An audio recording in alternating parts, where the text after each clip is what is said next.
Duduk saudara, shalom. Shalom. Saudara, hari ini kita mau belajar tentang panggilan ya saudara. Panggilan Tuhan dalam hidup setiap kita. Saya kasih judul hari ini firman Tuhan, kenali dan kejar panggilanmu. Karena saudara ternyata ada banyak orang yang tidak mengenali dan gak ngerti panggilan dalam hidupnya, gak ngerti saudara. Banyak orang gak sadar, gak mengerti saudara. Panggilan hidup itu apa ya? Gak ngerti saudara. Roma 8 ayat 28. Kita tahu sekarang ternyata ayat ini nih. Untuk orang yang terpanggil dalam rencana Tuhan saudara. Jadi banyak orang selalu ngomong gini kalau dalam masalah ya. Oh, Allah turut bekerja dalam segala sesuatu untuk mendatangkan kebaikan. Ya selalu kan begitu ya. Tapi sebetulnya di belakangnya ini nih penting saudara. Yaitu bagi mereka yang terpanggil sesuai rencana Allah. Terpanggil. Jadi ada dalam panggilan Tuhan, ada dalam rencana Tuhan saudara. Karena masalahnya ada banyak orang tidak ada dalam panggilan Tuhan. Nanti saya mau jelaskan dengan contoh-contoh ya, cerita, kesaksian, saudara akan jelas sekali. Nah, jadi panggilan Tuhan itu ya, nah dalam hidup manusia setiap kita ini punya panggilan khusus. Kita ini punya panggilan khusus ya. Makanya ada tuntutan khusus ya. Pengalamannya khusus sama Tuhan. Nah, panggilan adalah Tuhan punya sebuah rencana buat kita. Tuhan punya rencana dan kehendak di dalam hidup kita. Oh, Tuhan itu menciptakan kita bukan sembarangan. Enggak mau, sia-sia enggak mau. Kita diciptakan supaya kita itu berfungsi, berarti maksimal di dalam Tuhan. Amin. Ya, bukan dalam Tuhan aja, dalam hidup kita juga. Bisnis apapun. Nanti saya akan jelaskan itu. Nah, jadi panggilan itu adalah sebuah rencana dan kehendaknya buat hidup kita. Pada waktu kita, ya orang bisa menyebutnya destiny ya, panggilan destiny. Pada waktu kita dilahirkan, nah waktu dilahirkannya ada sebuah blueprint. Ya orang kalau mau bikin rumah tuh ada blueprintnya ya. Blueprint, ada sebuah blueprint atau rencana Tuhan yang mulia yang Tuhan tulis. Kalau saudara baca di Alkitab, setiap hidup kita tuh punya buku, ada buku loh, ada buku kitabnya loh. Setiap manusia ada buku, ada kitabnya. Di tangan Tuhan tuh, berapa nih seluruh dunia tuh berapa miliar ya, 5 miliar mungkin ya, apa 6 miliar sekarang ya kali ya. Itu bukunya berapa tumpuk ya. Saya juga pernah lihat film ya saudara, film itu ya, saya lupa film apa ya. Pokoknya katanya di langit itu ceritanya ya, itu banyak. Kalau itu gulungan-gulungan, ya gulungan-gulungan, nama orang ada. Di situ tertulis semua kehidupannya saudara. Nah itu, kita tuh ada blueprintnya. Jadi saudara dan saya jadi apa nanti tuh ada semua di situ. Nah tapi ya banyak orang yang tidak mengerti, tidak mengenali panggilannya. Ya, misalnya nih ya, ada orang yang suka menyanyi. Dia suka banget, dari kecil kesukaannya menyanyi terus. Hidupnya terus menyanyi sampai dia akhirnya menjadi worship leader di bawah Tuhan. Dia selalu menyanyi, membawa orang kepada Tuhan Yesus. Begitu dia nyanyi, hadirat Tuhan luar biasa. Sehingga orang bisa ketemu hadirat Tuhan. Karena apa? Dari kecil dia suka banget nyanyi. Suka nyembah Tuhan. Itu blueprintnya ya. Nah tapi dalam perjalanan hidupnya kan kadang-kadang kita begitu ya. Kemudian orang ini jatuh dalam dosa, dia tidak mau nyanyi lagi saudara. Dia gak mau memuji Tuhan lagi. Nah sekali waktu saudara lewat cara yang ajaib. Tuhan memanggil orang itu, Tuhan rindu dengan orang itu. Kembali tiba-tiba dalam sebuah acara di gereja. Dia dilawat Tuhan, dijamah Tuhan. Dan dia tahu itu panggilan. Ya, panggilan pertama begitu dia jatuh, tapi panggilan itu gak berhenti saudara. Tidak pernah berhenti dan itu akan bicara di dalam hati kita saudara. Jadi gak akan pernah berhenti sampai di situ. Jadi Tuhan mau saudara, kita harus terus berjalan sampai rencana Tuhan dalam hidup kita digenapi, amin. Jadi dijalani harus sampai seluruh blueprint yang Tuhan tulis itu ya secara detail dalam hidup kita harus digenapi. Harusnya begitu ya. Nah, Roma 9 ayat 11 ya, ada ayat lagi. Sebab waktu anak-anak itu belum dilahirkan dan belum melakukan yang baik atau yang jahat. Ini sebenarnya tentang Yakub dan Esau. Nah, waktu dilahirkan supaya rencana Allah tentang pemilihannya diteguhkan. Bukan berdasarkan perbuatan. Ingat ya, berdasarkan apa? Panggilannya. Jadi rencana Allah diteguhkan, terjadi, digenapi. Bukan karena perbuatan kita loh. Kita berbuat baik aja terus. Jadi orang Kristen yang penting di gereja baik-baik. Berbuat baik aja. Enggak saudara. Setia. Udah setiap minggu duduk manasin kursi-kursi. Enggak cuma gitu. Tapi kau harus tahu panggilanmu. Bukan perbuatan baik kita, bukan perbuatan kita loh. Tapi panggilan. Nah, yuk kita belajar bagaimana mencapai panggilan kita itu. Nah, setiap panggilan kita tuh gak ada yang sama. Gak ada yang sama sebenarnya. Setiap kita punya panggilan yang berbeda. Ya, maksud saya gini, worship leader aja. Kami di Temanggung, ya Shekinah gereja, ada worship leader beberapa orang. Worship leader beda ya. Worship leader aja panggilannya worship leader, tapi berbeda saudara. Ya. Mempunyai panggilan yang berbeda-beda setiap kita. Saya punya 3 anak. Ya, dibesarkan ya, walaupun mungkin sedara sedaging ya, dibesarkan bersama-sama, tapi panggilannya berbeda 3-tiganya saudara. Jadi panggilan Tuhan itu spesifik detail. Setiap orang beda. Tukang masak aja beda loh ya. Semua bisa masak ya, maksudnya bisa panggilannya memasak, tapi beda-beda. Nah, saya berdoa saudara, kita ini berlari menuju tujuan panggilan Tuhan. Seperti yang berlari kata Paulus ya.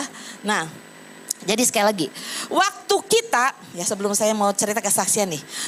Jadi waktu kita ada di dalam panggilan itu, nah itu akan menjadi sebuah kekuatan. Hidup kita menjadi lebih berarti, lebih berfungsi, lebih maksimal. Dan itu menjadi sebuah kenikmatan. Percayalah, kepuasan kalau kita ada dalam panggilan kita. Di dalam panggilan ya, orang mau masuk panggilan Tuhan ya. Ya panggilan bisa jadi apa aja, bisa jadi dokter, pebisnis segala macam ya. Itu pasti ada tantangan dan harga yang harus dibayar saudara. Tapi ketika sekali lagi seseorang ada dalam panggilannya, orang itu akan merasa free dan bahagia. Nih saya mau cerita ya. Saya pernah dengar sebuah cerita. Ini bagus luar biasa, American Idol ya. Ada seorang masuk American Idol. Saudara tahu ya American Idol ya. Jadi Indonesian Idol kan ngikutin American Idol ya. Jadi di sana tuh dicari ya penyanyi-penyanyi yang berbakat saudara ya. Kalau talent show lain lagi mungkin ya. Itu yang bertalenta. Ya, ini American Idol. Nyanyi. Jadi orang ini cerita ya. Dia masuk di situ, dia bilang katanya dari kecil saya itu ya sering lihat papa saya. Papa saya menyanyi, main gitar gitu ya. Wih, dia lihat itu tuh. Dia ngerasa banget bahwa saya suatu hari seperti itu. Karena saya suka sekali, saya senang. Saya juga akan menjadi seperti itu katanya. Ada sesuatu jiwanya tuh bisa ketarik ya. Bisa, aku tuh kok bisa ngerasain kok kayak papaku ya. Enjoy banget, seneng banget gitu ya. Nyanyi, main gitar gitu ya. Nah kemudian sampai 3 tahun ya, umur 3 tahun anak ini beli mainan gitar ya. Main gitar mainan, kronceng, terus sampai gede belajar ya. Belajar terus nyanyi, main gitar ya. Tapi entah bagaimana ini orang ya akhirnya berakhir terdampar di pizza bar. Di pizza bar, dia kerja di pizza bar saudara. Jadi waktu dia kerja di pizza bar ya, dia bikin pizza, dia bilang ada sesuatu yang beda di sini ya. Kok ada yang kosong ya, ada yang kayak, kok rasanya kayak aneh, kayak ini tuh kok bukan tempat aku ya gitu. Jadi setiap kali dia lagi boring, lagi bosen ya, dia akan waduh bosan kan bikin pizza terus karena dia memang ngerasa bukan tempatnya di situ ya. Bukan tukang pizza tapi mungkin butuh uang jadi harus kerja di situ ya. Kemudian dia tiba-tiba dia bilang kalau aku bosan aku akan dia main gitar, dia nyanyi, nanti orang-orang di situ juga pada senangnya. Tapi dia berkata bahwa setiap kali dia menghadapi pizza, seharusnya aku bukan di sini. Aku harusnya berdiri di depan orang banyak. Aku nyanyi, aku main gitar, aku bisa nyenangin orang, bisa. Dia bilang kayak gitu saudara. Nah itu yang namanya calling saudara. Panggilan saudara. Jadi panggilan itu gak bisa ditipu ya. Gak bisa saudara. Dipura-purain gak bisa. Karena memang dia bukan tukang bikin pizza, dia penyanyi. Nah sampai kemudian ya, jadi saya mau juga bilang ya saudara, ada banyak orang ya. Ada banyak orang bertahun-tahun kerja. Tapi dia nggak tahu, dia belum tahu dia ada di panggilannya. Jadi bisa jadi orang kerja bertahun-tahun, belum tentu dia itu panggilannya di situ. Tapi karena apa? Ya terpaksa cari duit, bener gak? Mungkin karena gak ngerti juga dan sebagainya. Bayangin bisa begitu, bisa banget. Ada orang ya jemaat kami menjadi sekolah dokter. Aduh sebentar lagi aja udah mau jadi dokter. Gara-gara menikah jadi enggak jadi dokter. Tapi karena saya tahu, karena bukan panggilannya jadi dokter, dia enggak. Karena orang tuanya yang mau jadi dokter. Nah itu saudara. Nah akhirnya orang ini nih yang tadi ya saya ceritakan. Ketika menjelang ya umurnya dia hampir 50 tahun. Ya hampir 50 tahun. Dia memutuskan dia masuk American Idol. Makanya dia bisa cerita itu. Ya. Kemudian waktu dia nyanyi. Jurinya kaget semua saudara. Waktu dia nyanyi. Jurinya bilang gini. Wih kita semua katanya merinding, lihat kamu nyanyi katanya. Jurinya bilang gitu ya. Penonton juga merinding katanya. Suaranya begitu memukau. Waktu kamu nyanyi katanya, si juri bilang gitu, seluruh jiwa kamu ada di situ. Perasaan kamu ada di situ. Kamu sangat menjiwai banget katanya. Dia bilang gitu. Sampai merinding orang-orang saudara. Saya cerita aja merinding saudara. Kenapa? Sampai jurinya bilang gini lagi katanya. Loh kenapa sih kamu kok bisa suaramu bagus kayak gitu katanya. Walaupun ya dia enggak apa tuh akhirnya bukan jadi juara. Dia tidak jadi juara. Tapi orang-orang sangat menyukai suaranya. Kenapa kamu bisa menyanyi seperti itu katanya. Bagus banget katanya. Kemudian dia bilang juga kamu waktu nyanyi ya orang tuh kayak aduh ditarik katanya. Jiwanya ke kamu kayak terpukau gitu ya. Kayak gimana? Terus dia bilang gini. Karena itulah saya lahir. Karena ini adalah panggilan hidup saya. Saya lahir untuk menyanyi. Dia bilang gitu. Saudara saya kenal ya. Orang hamba Tuhan. Beliau itu umur 76 lebih aja ya. Masih masak. Masakannya enak. Menurut saya memang enak. Nah beliau ini ya. Suka banget memasak. Dari kecil suka memasak. Nah katanya kalau dia gak memasak malah dia rasanya badan pegel-pegel. Rasanya kok sedih, rasanya capek katanya ya. Rasanya kesel kalau gak masak. Nah ada orang yang begitu karena panggilannya memasak saudara. Nah yang ajaib. Jadi dia itu ya senang sekali memasak. Kemudian waktu dia memasak buat hamba-hamba Tuhan ya. Dia memasak buat anak-anak yatim piatu ya. Dia suka bagi-bagiin di belakang rumahnya tuh orang-orang miskin ya. Anak-anak makanan, masakannya dia. Nah waktu orang mencicipi dan makan, wow enak sekali nih makanan. Oh dia bisa senyum, bahagia, senang banget gitu ya. Nah saudara kalau orang ada dalam panggilan tuh ya, wah kalau udah masak ya bahagia, orang memuji, orang suka makanannya. Wah gua banget dah pokoknya katanya gitu ya. Nah itu panggilan saudara. Jadi dia bilang, karena makanannya enak, membuat suasana jadi enak. Bener loh, makanan enak bikin suasana jadi enak. Bener gak ya toh? Nah itu panggilan saudara. Panggilan itu bisa ya bakat saudara, hobi saudara. Itu saudara kan ngerti tuh panggilan tuh saudara. Panggilan saudara di situ tuh ya.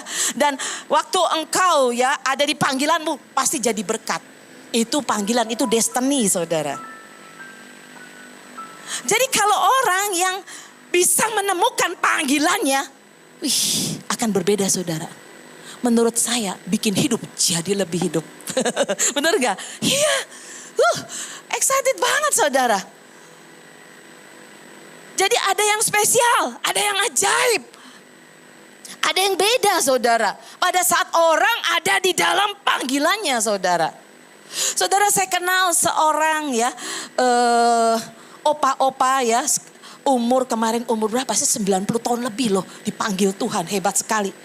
Beliau ini tinggal di Temanggung, beliau dari atasnya semua, itu kenalannya kakek, ayahnya, kakeknya semua, kenalannya bupati, wali kota.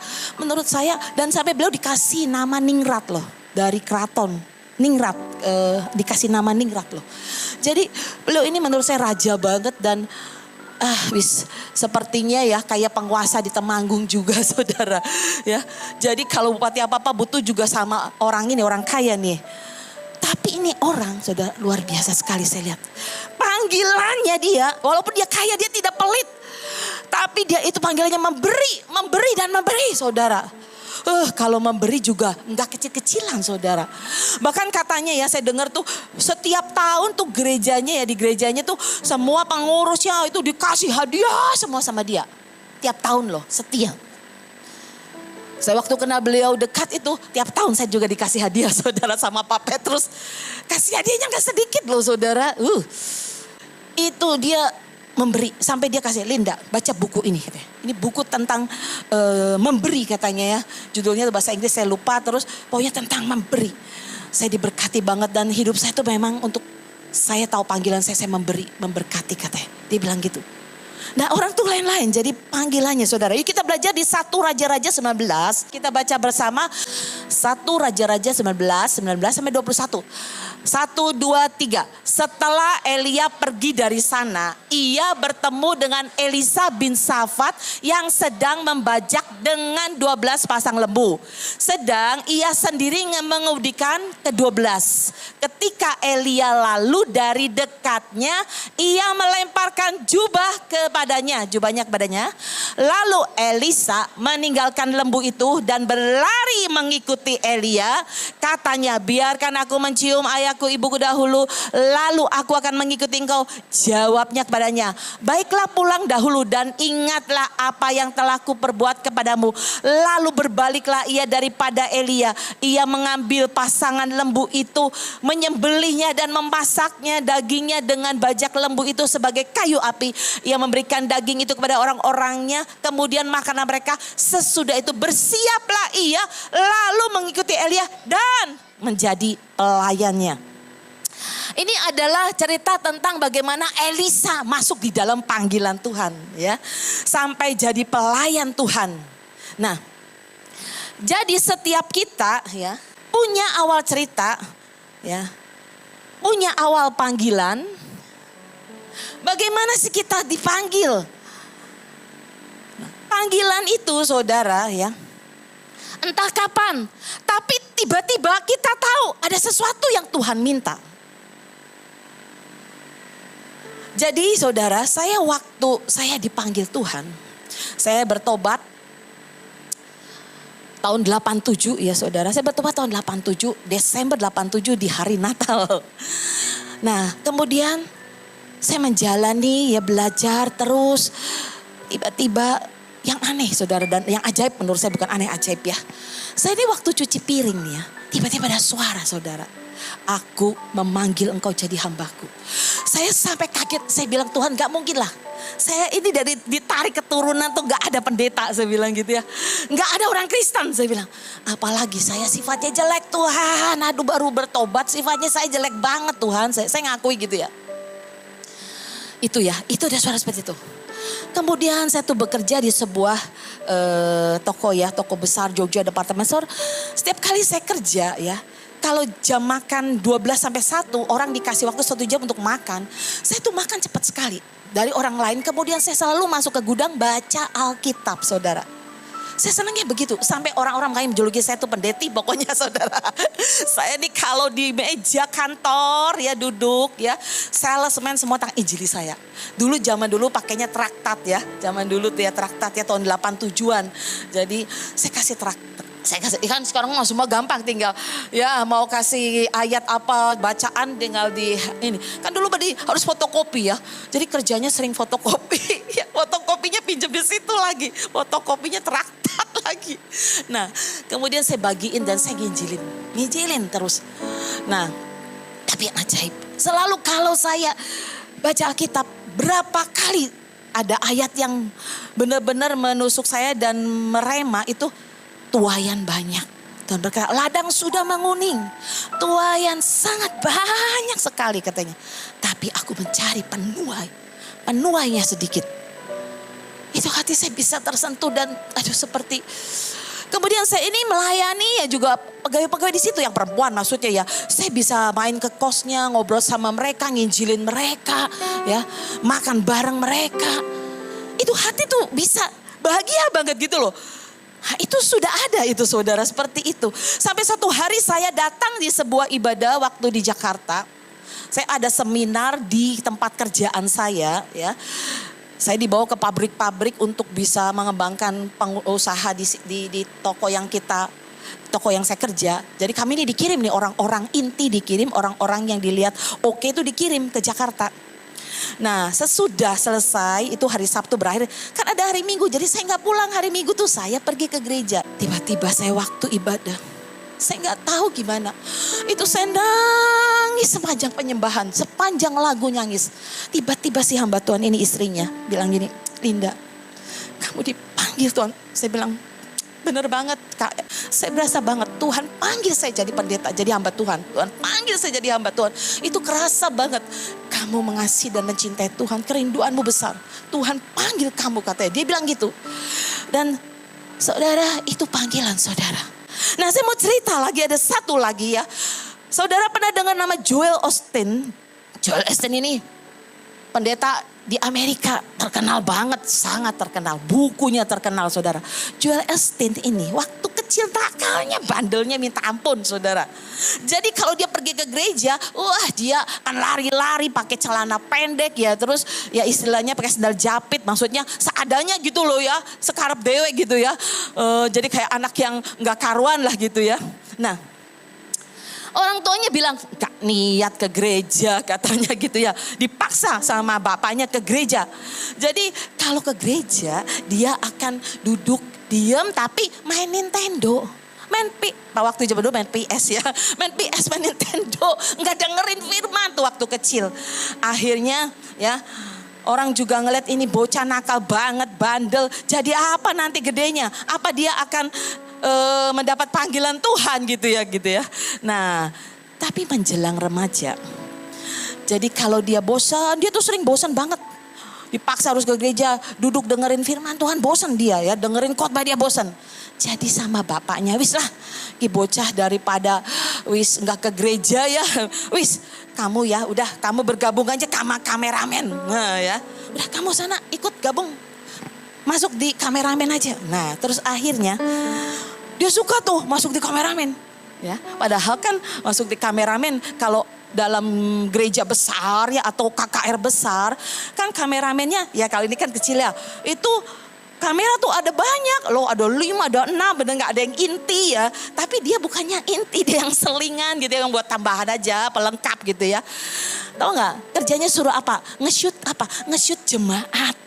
Jadi dia senang, dia nge-shootin daripada dia duduk diam ya. Dia nge-shootin jemaat-jemaat yang lagi ngantuk ya. Jemaat yang lagi angop, lagi ngelamun ya. Jemaat yang lagi nangis gitu ya. Dia nge-shootin gitu ya, lihat semua ya. Nah kemudian dia nyorotin itu ya. Nah sampailah di KKR dia nyorotin pendetanya. Ya, ceritanya dia nyolotin pendetanya, cari yang paling pas, ya, yang paling lucu, atau lagi pendetanya khotbah berapi-api, atau di momen yang wah keren gitu ya. Jadi dia cari nih, lagi nge-shoot cari nih ya. Nggak taunya saudara, roh Tuhan itu dari mimbar tiba-tiba saudara menyambar dia, teror saudara, wah. Dia lagi nge-shoot, saudara, tiba-tiba dia dilawat Tuhan di jemaat Tuhan. Dia nangis gak berhenti saudara. Sambil nge-shoot dia nangis. Tuhan bicara, aku memanggilmu menjadi hambaku. Akhirnya dia jadi pendeta terkenal, saudara. Joel Osteen. Nah, saudara. Jadi panggilan itu sekali lagi saudara. Entah kapan. Tapi tiba-tiba kita tahu ada sesuatu yang Tuhan minta.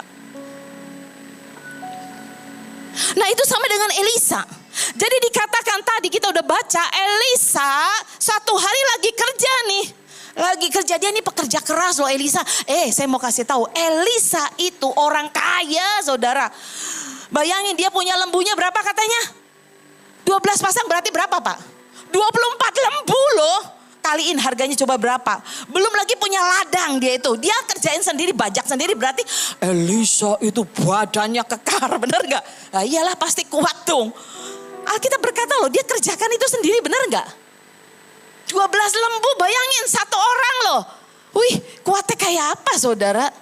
Udah badannya kuat, ini orang kaya pekerja keras ya saudara. Jadi menurut saya kalau dilihat jangan-jangan tampangnya gak tampang nabi, bener gak?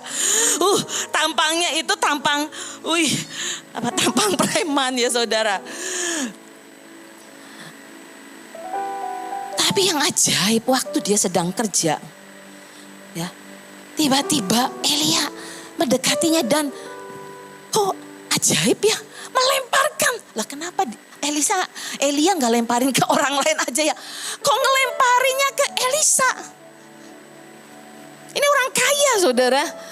Ini orang ya lagi kerja, dia melemparkan jubahnya.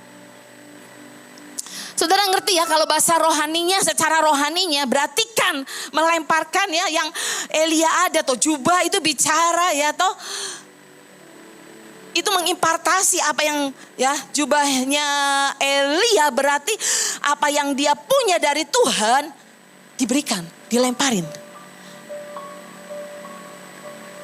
Nah sekali lagi saya mau katakan ya, panggilan itu orang lain gak tahu, orang lain gak ngerti. Tapi kita bisa ngerti saudara. Kita pasti bisa ngerti. Buat orang lain gak jelas, gak ngerti, gak tahu. Tapi buat Elisa ngerti itu. Kalau saudara baca ya toh, Elisa ngerti itu. Ada banyak orang bilang gini, Bu kalau Tuhan manggil tuh mbok sing jelas toh. Apa ada nubuatan didoakan. Aku memanggil engkau sebagai misalnya ya, hamba Tuhan, sebagai apa misalnya pengusaha yang diberkati gitu ya. Gak bisa begitu saudara. Belum tentu begitu.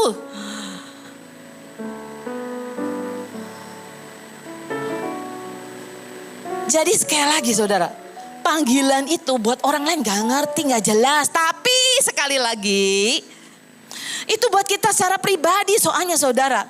Nggak tahu bagaimana saudara itu bisa ngerti di hati saudara. Percayalah, saudara bisa ngerti.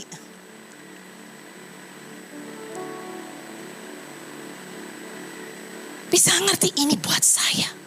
Saya dipanggil. Ini bukan buat orang lain, ini buat saya. Saya dipanggil. Ini ada cerita ya, luar biasa. Dia bilang, saya tanya, kamu dipanggil bagaimana? Bu, saya dipanggil Tuhan sesimpel itu loh Bu, gimana sih ceritanya? Dia cerita gini katanya, suatu hari ya dia beli 2 batang rokok saudara. Dia ini mau ngerokok nih. Tiba-tiba ada suara. Kalau kamu mau jadi alatku, hidupmu akan berkembang dan hidupmu aku pakai, buang rokok itu. Itu suara gak tahu dari mana mendadak tiba-tiba suara itu bicara. Tapi saya tahu itu suara Tuhan, dia bilang gitu. Itu munculnya di hati tiba-tiba saja. Itu suara Tuhan, saya tahu katanya.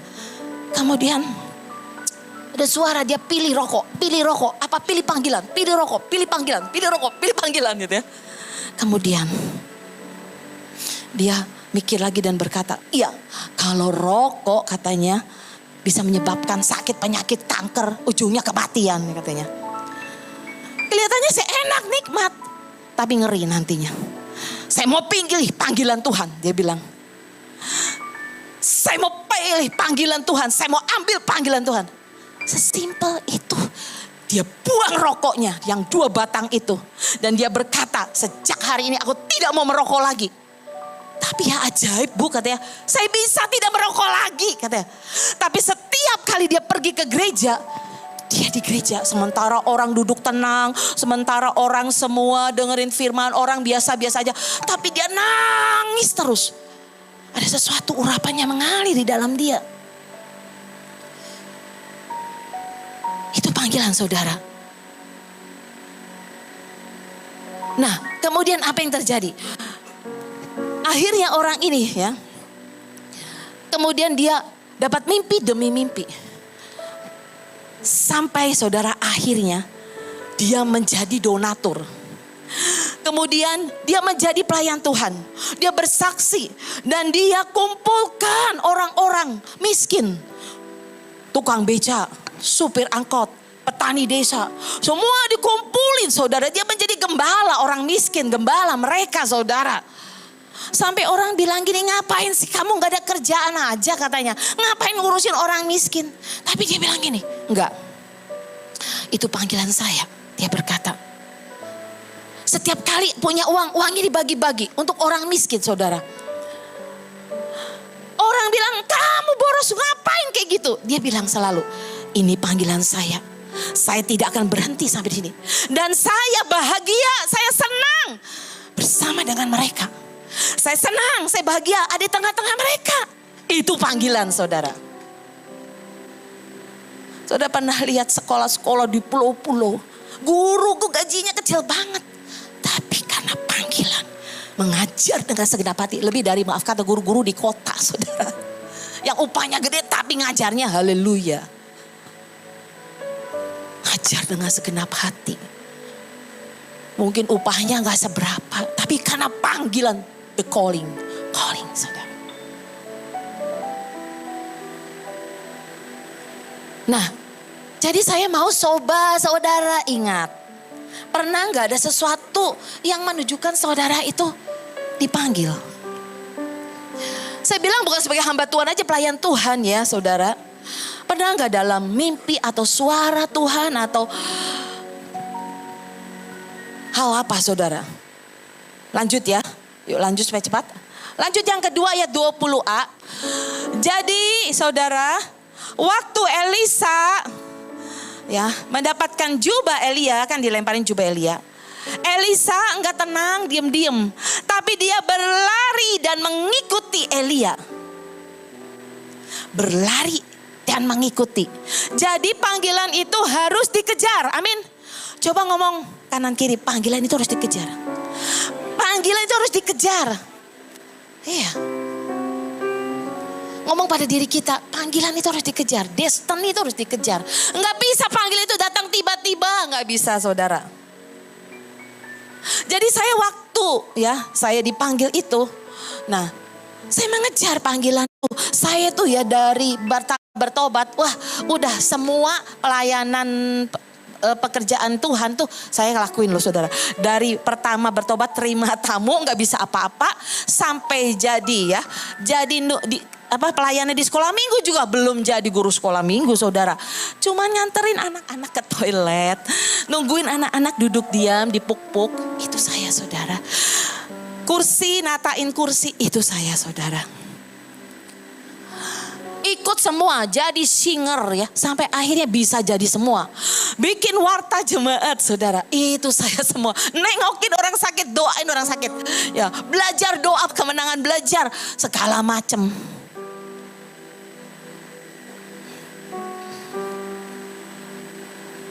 Nah, yang luar biasa tadi saya katakan. Elisa itu tahu kairos Tuhan. Ya, jadi kalau tidak dikejar kita tidak akan mendapatkan. Butuh tekad saudara. Butuh kerinduan yang besar. Butuh mengingini panggilan. Tuhan apa sih panggilan aku? Coba doa saudara. Pasti Tuhan tunjukkan.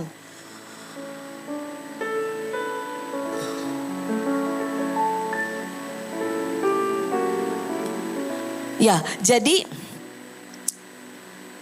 saudara, waktu ya Elisa itu mendapat panggilan, saudara. Jadi waktu dia mendapat panggilan, dia tuh langsung merespon. Dia ambil itu. Coba kalau Elisa waktu itu dia ngelamun dulu ya. Terus dia bilang sama Elia, Nabi Elia, tolong ya beri saya waktu. Nah biasanya orang Kristen kayak gini rohani, saya mau doa dulu. Nah itu kan banyak yang gitu. Tapi pikir-pikir ya Pak, saya butuh waktu nanti 5 bulan lagi ya. Saya kasih jawabannya ya. Nah itu. Menurut saya kairos Tuhan akan lewat, saudara. Kairos Tuhan akan lewat. Karena kairos Tuhan itu gak pernah lama. Kairos Tuhan itu waktu Tuhan. Waktu Tuhan melawat saudara. Waktu Tuhan bicara pada saudara. Kalau saudara diam aja, saudara gak meresponi. Kairos Tuhan itu akan lewat. Gak akan lama. Elisa tahu dan Elisa tidak mau melewatkan ini, saudara. Jadi begitu ya, Elia melemparkan jubahnya, Elisa langsung dikatakan apa? Meninggalkan lembu-lembunya, benar? Lah lembunya disembelih kok semua, benar enggak? Dibagi-bagi makan ke pegawainya. Dia tinggalin semua. Dia berlari dan mengikuti Elia.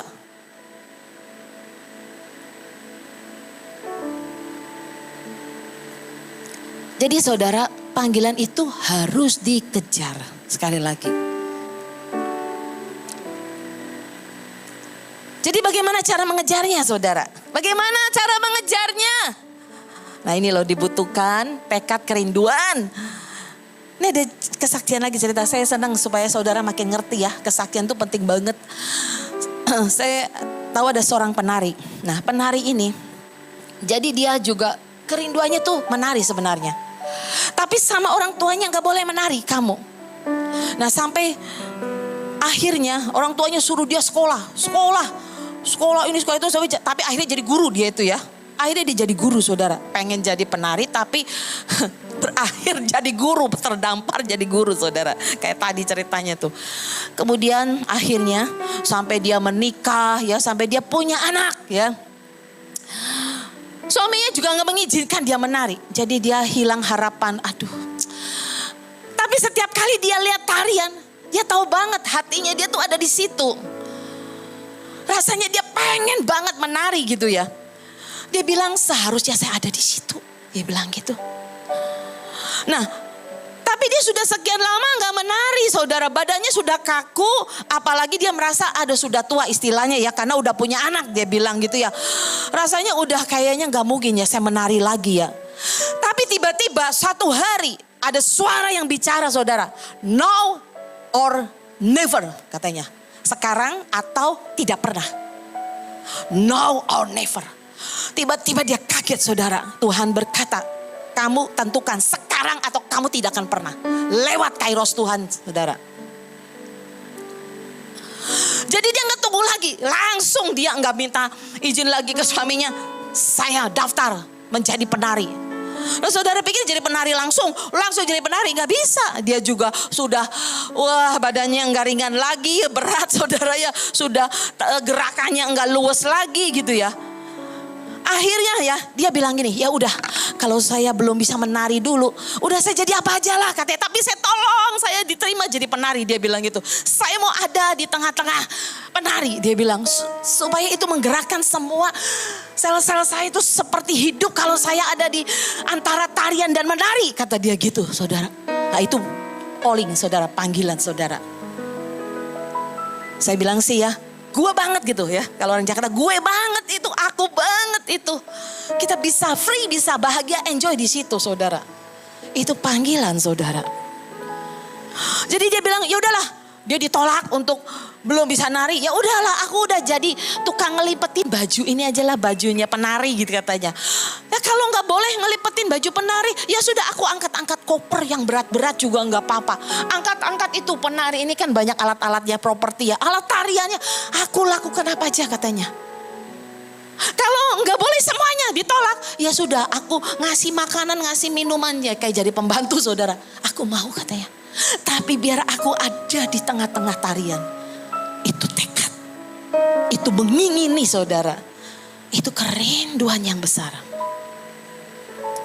Saudara tahu hari ini dia punya murid kurang lebih 500 orang. Saudara. Muridnya sekarang dia jadi pemimpin grup tarian saudara. Ini orang. Pemimpin grup tarian.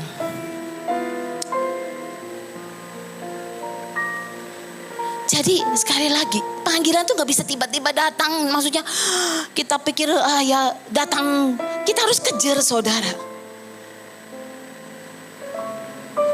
Kita harus berlari dan menginginkannya. Ambil. Saudara, saya dengar cerita saudara. Ini udah dulu ya. Beliau ini kan dekat sama Tuhan. Tuhan berkata ada banyak orang katanya. Ada banyak orang. Orang Kristen di seluruh dunia katanya.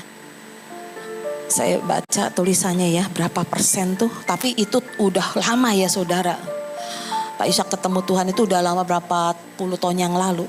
Hanya 20% yang bisa mencapai panggilannya. Di seluruh dunia loh. Hanya 20% orang Kristen bayangin. Seluruh dunia yang 20% orang Kristen yang bisa mencapai panggilannya. Banyak yang gak ngerti. Jadi rata-rata ya atau sangat sedikit sekali. Mereka cuma bisa menyelesaikan sebagian dari panggilannya. Yang sudah direncanakan Tuhan dalam hidupnya. Jadi kalau mereka di gereja, mereka berputar-putar. Seperti orang Israel di padang gurun. Saya berdoa saudara mengerti saya waktu dikasih pengertian ini. Saudara, saya berdoa saudara setiap kali mau menyampaikan visi Tuhan. Saya tuh sampai tadinya saya udah berpikir saya mau khotbah tentang masalah badai kehidupan gitu ya. Kan banyak orang punya masalah. Tiba-tiba tuh waktu saya berdoa, baca. Saya tuh kan sedang baca-baca. Bisa kecantol panggilan, destiny. Tuhan bilang. Banyak orang tidak mengerti kata Tuhan. Nah lagi ya saudara ya. Ini orang luar biasa saudara. Enggak sampai di situ penari itu. Dia tiap malam karena tubuhnya sudah kaku, tidak bisa digerakkan dan susah sekali. Dia belajar nari, tiap malam dia menari. Dan ujungnya saudara ini orang ini penari ini saudara. Yang keluar itu ketika dia menari urapan Tuhan. Cinta Tuhan itu bisa mengalir. Saya berdoa penari-penari di sini mengerti. Yang ditarikan itu keluar sesuatu dari hidupnya. Saya berdoa saudara menangkap ini. Mungkin ada yang bertanya, Bu kalau saya panggilannya apa? Ya saya gak tahu saudara. Setiap orang tapi saya percaya punya calling. Pasti punya calling. Karena sudah ada ayatnya tadi.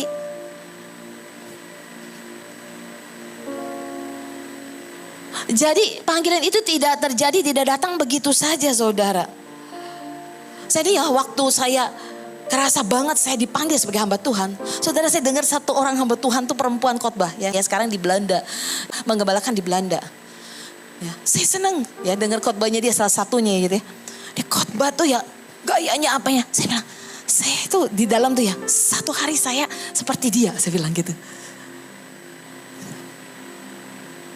Dan hari ini saya jadi hamba Tuhan saudara.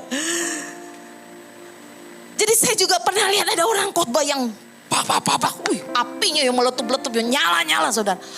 Saya bilang ini aku banget nih saya bilang gitu ya.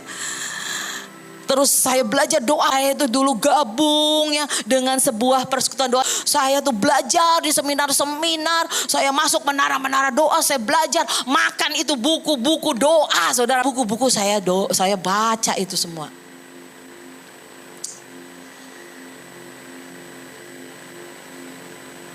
Berlari saudara. Amin. Nah. Lanjut ya. Lanjut mengikuti. Mengikuti. Jadi selain berlari mengikuti. Nah mengikuti ini saudara.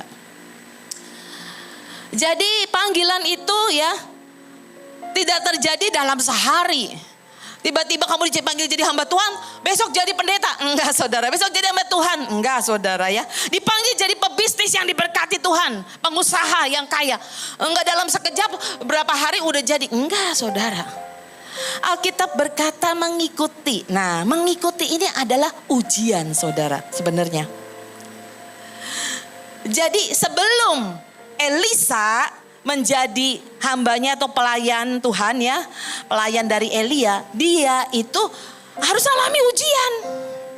Ternyata ya, melalui sebuah ada catatan, Elisa itu menjadi pelayannya Elia 6 tahun ternyata. Lama saudara. Jadi saudara kalau baca di Alkitab ya, seterusnya dari ini ya, nanti baca di rumah. Elia ngomong gini, Elisa kan mengikuti toh. Jadi si Elisa kan ngikuti terus, bener gak? Mau katanya kemana? Pertama kalau gak salah ke mana dulu ya? Yeriko, Gilgal dulu ya. Gilgal, Yeriko, Sungai Yordan ya kalau gak salah gitu ya. Nah itu mengikuti terus saudara. Elisa bilang gini, udahlah kamu berhenti aja di sini, sampai di sini saja. Tapi Elisa bilang, enggak, aku mau mengikuti engkau. Aku terus mau ikut dengan engkau. Ya, loh saudara, saya mau kasih tahu ya. Kalau dengar atau baca ya di Alkitab, itu kan kelihatannya gampang banget. Coba saudara renungkan ya. Saya pikir-pikir bener juga ya. Enggak gampang gitu loh. Bayangin, Elisa dibawa muter-muter kota, bener gak? Loh jangan pikir deket loh, saya nih pernah ke Israel. Dari Gilgal, Yeriko, Sungai Yordan tuh jauh semua. Ini dulu nggak ada kendaraan mobil saudara, jalan kaki saudara, jauh sekali. Jadi dari kota ke kota dibawa muter-muter si Elisa ini. Jauh jalan saudara, jauh sekali. Nah itu namanya ujian saudara. Ujian itu seringkali gak jelas, gak enak saudara. Ujian gak masuk akal. Ujian itu Alkitab berkata lanjut. Jadi kita harus melewati ujian. Ada tantangan, ada ujian yang dihadapi. Ujian itu yang mendewasakan kita. Ujian itu yang membentuk karakter kita saudara. Diuji nih ketaatannya, diuji nih ya benar gak? Ketekunannya, kesetiaannya diuji. Elisa ini saudara harus lewati ujian. Jadi Elisa terus ngikuti Elia. Loh sampai Elia dibawa naik terangkat, bener gak? Diikuti terus kan? Karena mau dapatkan yaitu haknya, kesulungannya ya, jubah kesulungannya itu saudara. Itu sebetulnya warisannya si Elia ini. Diikuti terus saudara. Kamu akan dapat. Sebenarnya 2/3 bagian itu tuh bukan 2 bagian ya. 2/3 bagian itu bicara warisan saudara. Kamu akan dapat kalau kamu bisa melihat. Dan Elisa melihat. Kenapa? Mengikuti saudara. Nah ternyata kata mengikuti itu artinya belajar saudara. Jadi saudara semua kita perlu belajar. Kalau saudara mau jadi bisnismen hebat, belajar cara bisnis. Belajar dong. Ya toh? Saudara mau menjadi pemimpin, belajar jadi pemimpin. Boleh baca buku, ikuti seminar leadership saudara. Belajar. Coba ngomong lagi pada diri kita. Katakan belajar. Penting belajar dan terus belajar. Belajar saudara. Saya belajar dari banyak orang, saya belajar dari buku-buku rohani, saya belajar dari khotbah-khotbah. Belajar saudara. Belajar. Nah, ada satu lagi kesaksian ya, ini terakhir ya. Saya menutup semuanya. Saudara tadi saya kan bilang saya juga suka baca buku ya, seorang pendoa. Ya, luar biasa saudara. Dia penggerak doa seluruh Amerika Serikat. Ini orang sebenarnya skeptis banget saudara. Jadi ini orang dulu skeptis, ini orang enggak percaya, ini orang ya kaku dan gimana saudara.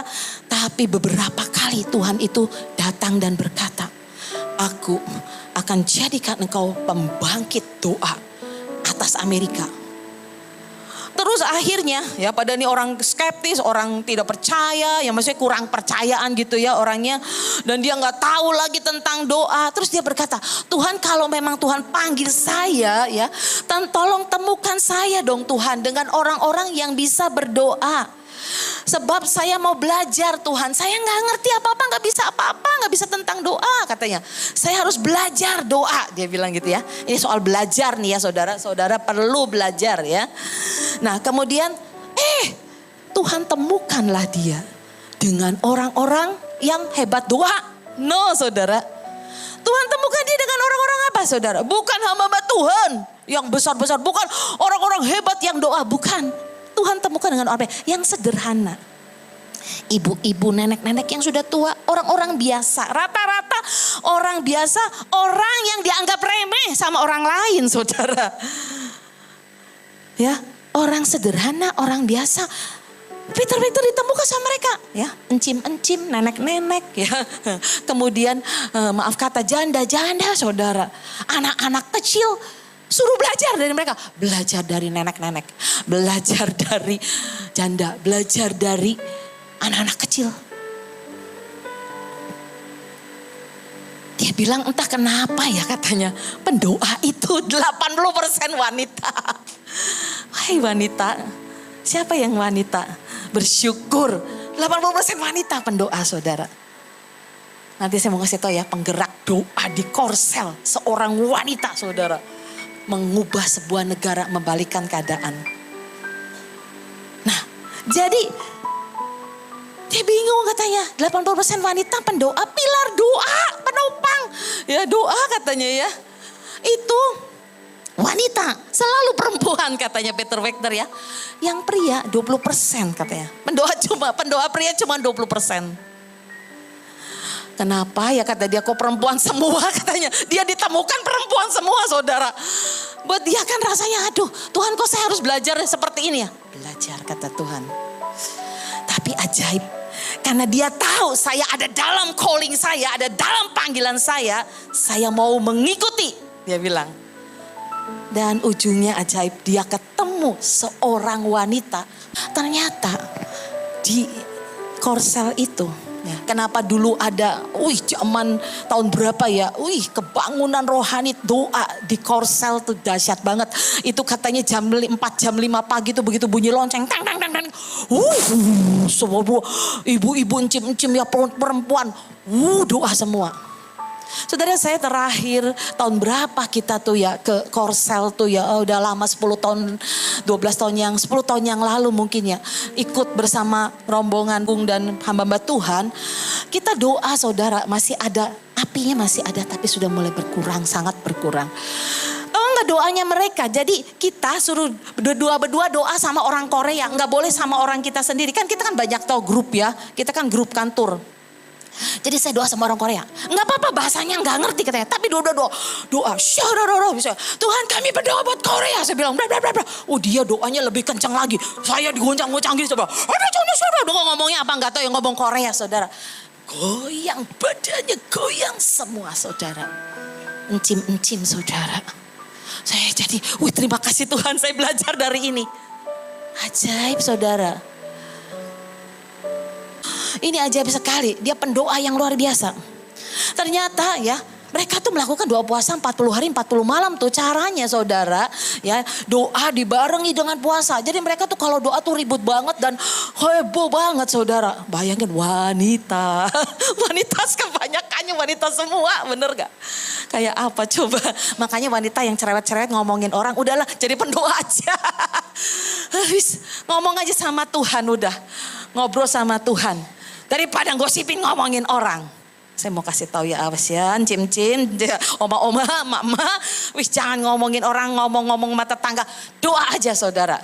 Jadi pendoa yang lebih besar. Ini kayak mertuanya Yonggi Cho nih. Jadi mereka sekali lagi doa puasa kayak gitu ya. Jadi doa di setiap puasa. Nah, mereka tuh lakukannya gini loh. Hari pertama mereka makan bubur pagi dan sore. Jadi kayak gitu. Hari kedua makan bubur 1 kali gitu ya. Nah, hari ketiga dan seterusnya makin berkurang, nanti puncaknya di tengah-tengah. Dalam tengah-tengah itu 3 hari tidak makan tidak minum, saudara. Setelah 3 hari tidak makan tidak minum, langsung lagi kasih minum air putih. Besoknya bubur encer. Jadi kayak gitu. Ya, jadi slowly tapi bagus itu detok. Ya, detok yang sempurna katanya. Tubuh jadi sehat. Ya, kayak gitu katanya. Ada caranya, ternyata ada polanya, saudara. Makanya jangan orang gaya puasa langsung 3 hari jebret, makan apa mie. Ya, game point, saudara. Bisa ngeri, saudara. Ada caranya, polanya orang doa puasa, saudara. Nah, saudara tahu, ajaib sekali di Korea tuh ya, ada pondok doa, ada gua-gua. Jadi mereka tuh bisa berdoa di gua-gua. Mereka tuh ngalami yang namanya ada kesembuhan ilahi, mujizat. Dan zaman itu memang dahsyat banget doa melanda Korea, Korsel, Korea Selatan. Tapi dimulai dari mertuanya Yonggi Cho ini saudara. Sampai Korsel itu disebut negara mujizat, negara hasil doa. Saudara mau Indonesia diubahkan Tuhan melalui doa, amin. Doa saudara dan saya, amin. Korea ajaib sekali saudara lewat doa. Dan dimulai dari seorang wanita. Saya mau kasih tahu, coba wanita di sini dengar ini. Kalau kalian dipanggil Tuhan, sederhana. Sudah doa aja, tiap jam ya. Sementara orang makan jam 12 sampai jam 1, kamu doain Indonesia, doain. Bernubuat Indonesia, berkati Indonesia. Tiap hari kata Tuhan. Lihat hasilnya coba. Sesimpel itu panggilan bisa begitu, bisa saudara. Panggilan sederhana sekali dan simpel saudara. Bagaimana sebuah negara diubahkan hanya melalui doa saudara. Luar biasa saudara. Ini perempuan menjawab sekali panggilannya saudara. Saya berdoa saudara menjawab panggilan Tuhan. Panggilan saudara. Mungkin saudara sekali lagi dipanggil sebagai donatur ya. Udah kamu kerja. Aku akan berkati engkau. Uangnya ya nanti dikumpulkan buat kerajaan surga. Buat penginjilan. Jadi pengusaha jangan setengah-setengah. Semua jadi apapun jangan setengah-setengah saudara. Engkau bisa dipanggil jadi dokter. Engkau dipanggil jadi dokter. Hatimu itu ya penuh belas kasihan. Itu nonton film atau tuh. Film apa tuh film bagus banget itu film dokter apa kut apa ya. Aduh. Nah, apa film apa itu? Pokoknya ini dokter, luar biasa gila banget dia menyelamatkan orang. Itu mah callingnya dia dah memang. Wih kerja kerasnya melebihi semua dibenci sama. Enggak korup, udah bener-bener, bagus itu. Ya jadi sekali lagi saudara. Saudara nggak bisa diam dan tidak belajar saudara. Saudara dipanggil jadi guru, dipanggil jadi ahli komputer, dipanggil jadi pemusik, dipanggil jadi apapun saudara semua. Itu panggilan tuh ajaib saudara. Bu kalau saya dipanggil jadi ibu rumah tangga bagaimana? Pasti ada yang begitu. Saya kemarin juga di Komsel tuh ya, saya tanya juga saya soal panggilan ini tapi singkat aja kan ini panjang khotbah. Kalau di Komsel kan sedikit aja singkat bagiin sesuatu. Dia bilang, tapi ya tante katanya dia ada anak muda gini. Gimana tante kalau udah menikah tuh repot. Harus ngikutin suaminya. Suaminya punya toko, harus kerja di toko katanya gitu. Belum ngurus anak katanya.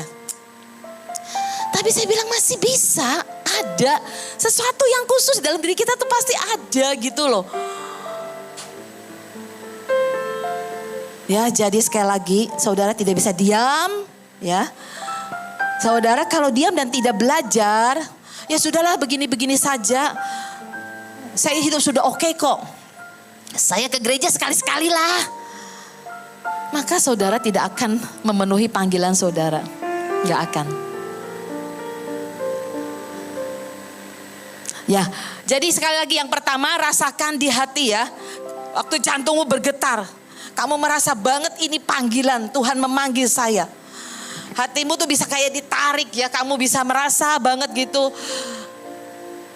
Terus ya itu baru awal saudara. Roh Tuhan itu menyambar saudara gitu ya.